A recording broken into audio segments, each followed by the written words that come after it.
요즘 뉴스를 보다 보면 하루가 멀다 하고 환율 이야기가 들려오곤 합니다. 달러 환율이 1,300원을 넘어 1,400원을 향해 달려간다는 소식은 이제 더 이상 낯설지 않은 풍경이 되었죠. 사실 환율은 단순히 숫자 노름이 아니라 우리 모두의 지갑 사정과 직결되는 아주 중요한 경제 지표입니다. 당장 해외여행 경비부터 시작해서 우리가 매일 마시는 커피 원두의 가격까지 모든 것에 영향을 미치니까요. 문제는 정부가 이 환율을 안정시키기 위해 상상 이상의 노력을 쏟아붓고 있다는 점입니다. 심지어 우리의 노후 자금인 국민연금의 달러 자산까지 동원하는 초강수를 두고 있죠. 그런데도 시장의 불안은 좀처럼 가라앉지 않고 있습니다. 오늘 이야기는 바로 이 지점에서 출발합니다. 국가의 모든 역량을 총동원하는 필사적인 방어에도 불구하고 왜 환율은 계속해서 우리 경제를 위협하는 것일까요? 여기에는 우리가 미처 알지 못했던 훨씬 더 깊고 복잡한 이유들이 숨어 있습니다. 환율 방어라는 보이지 않는 전쟁터에서 경제정책을 담당하는 이들은 말 그대로 매일 피말리는 사투를 벌이고 있습니다. 외환시장의 거대한 파도에 맞서기 위해 그들이 꺼내드는 무기는 보통 정해져 있죠. 가장 대표적인 것이 바로 외환보유고라는 국가의 비상금 통장을 푸는 것입니다. 우리가 수십 년에 걸쳐 차곡차곡 쌓아온 달러를 시장에 내다 팔아서 상대적으로 흔해진 달러의 가치를 떨어뜨리고 원화 가치를 지켜내는 가장 전통적인 방식입니다. 실제로 외환당국은 시장의 투기 심리가 극에 달하고 원화 가치가 급락할 때마다 이 비상금을 풀어서 급한 불을 꺼왔습니다. 마치 거대한 댐에 생긴 작은 균열을 온몸으로 막아서는 것처럼 말이죠. 하지만 최근의 상황은 이 방어벽만으로는 감당하기 어려운 수준에 이른 것으로 보입니다. 외환 보유고가 줄어드는 속도에 대한 우려가 커지자 정부는 결국 이전에는 좀처럼 사용하지 않았던 마지막 카드를 꺼내 들게 됩니다. 그것이 바로 앞서 말씀드린 국민연금의 해외 자산을 활용하는 것이었습니다. 이는 중앙은행인 한국은행이 국민연금과 외환스와프라는 일종의 거래 계약을 맺고 연금이 해외 투자를 위해 쌓아둔 막대한 규모의 달러를 빌려와 시장에 공급하는 방식입니다. 쉽게 말해 국가의 가장 중요한 미래 자산까지 현재의 위기를 막기 위한 총알로 사용하기 시작했다는 의미입니다. 이는 그만큼 지금의 상황을 굉장히 심각하고 절박하게 인식하고 있다는 강력한 증거이기도 하죠. 그런데 정말 놀라운 점은 이렇게 국가가 가진 거의 모든 수단을 동원해 총력전을 펼치고 있음에도 불구하고 현실의 벽은 너무나도 견고하다는 것입니다. 정부의 노력을 비웃기라도 하듯 시장의 거대한 흐름은 좀처럼 바뀌지 않고 있습니다. 수조 원의 자금이 투입되었다는 뉴스가 나온 바로 다음 날에도 환율은 보란듯이 다시 치솟는 기현상이 반복되고 있습니다. 밑 빠진 독에 물을 붓는다는 표현이 이보다 더 정확할 수는 없을 겁니다. 도대체 이런 일이 벌어지는 걸까요? 단순히 정부의 대응이 미숙해서 혹은 일시적인 외부 충격이 강하기 때문만은 아닙니다. 지금부터 우리는 이 필사적인 방어막을 무력하게 만드는 진짜 원인, 즉 한국 경제의 발목을 잡고 있는 구조적인 문제들을 하나씩 파헤쳐보려 합니다. 우리가 마주한 현실은 생각보다 훨씬 더 복잡하고 그 뿌리는 아주 깊은 곳에 닿아 있습니다. 이제 그 누구도 이야기하지 않았던 환율 위기의 첫 번째 진짜 이유를 들여다볼 시간입니다. 우리가 오랫동안 믿어왔던 성공 공식, 바로 수출이라는 강력한 엔진이 이제는 예전과 같은 힘을 내지 못하고 있다는 점이 그 첫 번째 이유입니다. 과거 우리는 반도체와 자동차를 팔아 벌어들인 달러로 나라의 곳간을 채우는 것이 너무나 당연한 경제 구조를 가지고 있었죠. 해외에서 물건을 판 돈이 해외에서 물건을 사오는 돈보다 항상 많았기 때문에 우리 경제의 기초 체력은 늘 튼튼하게 유지될 수 있었습니다. 이것이 바로 국가의 가계부라고 할 수 있는 경상수지가 항상 흑자를 기록했던 배경입니다. 하지만 지금의 상황은 완전히 달라졌습니다. 우리가 첨단 제품을 수출해서 벌어들이는 돈만큼이나 어쩌면 그 이상으로 에너지와 원자재를 수입하는데 막대한 돈을 지불해야 하는 시대로 접어든 것입니다.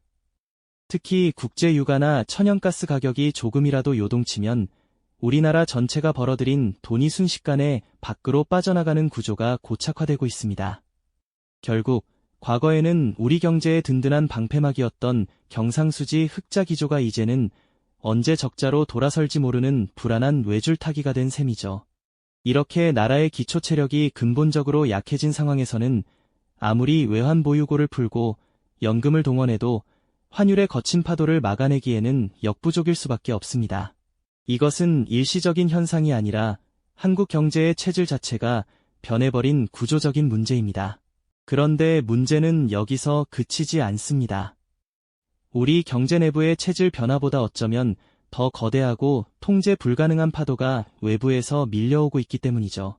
바로 전 세계돈의 흐름을 좌우하는 미국의 급격한 금리 인상과 그로 인해 촉발된 글로벌 자본의 거대한 역습이 두 번째 이유입니다. 이 거대한 흐름 앞에서는 한 나라의 펀더멘털, 즉 경제 기초 체력이 얼마나 튼튼한지는 때로 부차적인 문제가 되기도 합니다. 상황을 아주 간단하게 비유해 보겠습니다. 전 세계의 돈은 더 높은 수익률을 향해 움직이는 거대한 강물과도 같습니다. 그런데 세계 경제의 상류에 있는 미국이 금리를 대폭 올리면 마치 거대한 댐의 수문을 열어버린 것처럼 전 세계에 흩어져 있던 돈이 무서운 속도로 미국으로 빨려 들어가기 시작합니다. 한국처럼 신흥국 시장에 투자되었던 외국인 자본 역시 예외는 아니죠. 그들은 한국 기업의 실적이 좋은지 한국 경제의 미래가 밝은지와는 상관없이 단지 더 안전하고 높은 이자를 주는 미국 달러 자산으로 갈아타기 위해 원화를 팔고 달러를 사들이기 시작합니다. 놀랍게도 바로 이 과정에서 우리 의지와는 전혀 무관하게 원화의 가치가 급락하고 환율이 치솟게 되는 겁니다. 마치 우리 집은 튼튼하게 잘 지었는데 마을 전체에 거대한 해일이 덮치는 것과 같은 상황이라고 할 수 있습니다. 이러한 글로벌 자본의 움직임은 너무나 거대하고 빨라서 한 국가의 외환 당국이 가진 정책 수단만으로는 그 방향을 되돌리기가 거의 불가능에 가깝습니다. 결국 정부가 필사적으로 환율을 방어하려 해도 그보다 훨씬 더 큰 규모의 달러로의 도피 현상이 벌어지면서 모든 노력이 물거품이 될 수 있다는 뜻입니다. 내부적으로는 경제 체질이 약화되고 외부적으로는 거대한 자본의 파도가 덮쳐오는 이중고에 시달리는 형국인 셈입니다. 하지만 진짜 문제는 이 거대한 외부의 파도가 우리 경제의 가장 약한 부분을 정확히 가격하고 있다는 점입니다. 밖에서 밀려오는 힘을 버텨내려면 내부의 둑이 튼튼해야 하는데 지금 우리의 상황은 그렇지 못하다는 뜻이죠. 이것이 바로 정부의 필사적인 노력이 번번이 시장의 거대한 흐름 앞에서 힘을 잃는 세 번째 진짜 이유와 연결됩니다. 바로 한국 경제 내부에 오랫동안 쌓여온 숨겨진 부채라는 시한폭탄과 이로 인해 극도로 취약해진 투자 심리의 문제입니다. 외국인 투자자들이 한국 시장을 바라볼 때 단순히 반도체 수출 실적이나 무역 수지 같은 표면적인 지표만 보는 것이 아닙니다. 그들은 그 사회가 가진 잠재적 위험, 즉 시스템 전체를 흔들 수 있는 뇌관이 어디에 있는지를 훨씬 더 예민하게 살피죠. 그들의 눈에 가장 먼저 들어오는 것은 바로 세계 최고 수준에 달하는 가계부채입니다. 특히 이 부채의 상당 부분이 부동산 시장과 깊게 연관되어 있다는 점은 마치 언제 무너질지 모르는 젠가 게임의 아랫부분을 위태롭게 만드는 것과 같습니다. 금리가 조금만 더 올라도 이자, 부담을 견디지 못하는 가계가 늘어나고 이는 곧 소비 위축과 내수 시장의 침체로 이어지게 되죠. 만약 부동산 시장의 거품까지 꺼지는 상황이 온다면 문제는 걷잡을 수 없이 커집니다. 자산 가치는 폭락하는데 빚은 그대로 남는 최악의 시나리오가 펼쳐지면서 금융 시스템 전체의 건전성까지 위협받을 수 있다는 불안감이 확산되는 겁니다. 이런 내부의 불안정성은 외국인 투자자들에게 한국은 위험하다는 강력한 신호를 보내는 것과 다름없습니다. 여기에 기업들의 부채 문제도 빼놓을 수 없습니다. 고금리 환경이 길어지면서 자금 조달에 어려움을 겪는 기업들이 늘어나고 특히 경기에 민감한 건설이나 일부 제조업 분야에서는 이미 위험 신호가 곳곳에서 켜지고 있습니다. 한계 상황에 내몰린 기업들의 연쇄적인 부실은 국가 경제의 신뢰도를 뿌리부터 흔드는 치명적인 요인이 될 수 있습니다. 결국 외국인 투자자들의 입장에서는 굳이 이런 잠재적 위험을 감수하면서까지 원화 자산을 보유할 이유가 점점 사라지는 셈입니다. 그들은 자신들의 자산을 지키기 위해 보다 안전한 달러로 이동하는 지극히 합리적인 선택을 할 뿐입니다. 그리고 이런 자본의 이탈이 가속화될수록 원화 가치는 더욱더 떨어지는 악순환의 고리가 만들어지는 것이죠. 이제 그림이 좀 더 명확해지는 것 같습니다. 지금 우리가 겪고 있는 환율 위기는 단순히 미국이 금리를 올렸기 때문만도 아니고 무역 수지가 잠시 나빠졌기 때문만도 아닙니다. 수십 년간 이어져온 수출 중심 경제 구조의 한계, 전 세계를 휘젓는 거대 자본의 냉혹한 흐름, 그리고 우리 내부에 쌓여온 부채라는 구조적 취약점까지 이 모든 문제들이 한꺼번에 터져나오며 만들어낸 복합적인 결과물인 셈입니다.